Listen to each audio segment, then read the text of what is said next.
But everything has to start with your primaries. And as we've discussed in this course so far, our primaries are first the Pong, or the ward off, or the supporting energy. To me, that's like the North Star. That's the north on your compass. So that establishes the shape and the parameters that we're working in.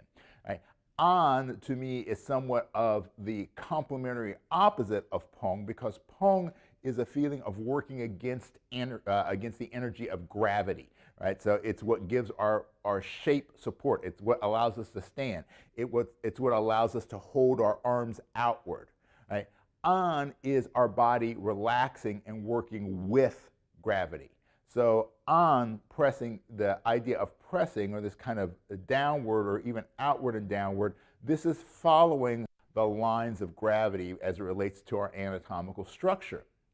So to me, these two are somewhat the yin and yang, if you will, the complementary opposites of each other. They work together. Because if you have Pong and you have no An, then everything just expands out and eventually dissipates, right? Because the idea, we start to extend outward. We have a limit of how far we can go before it has to change into something else.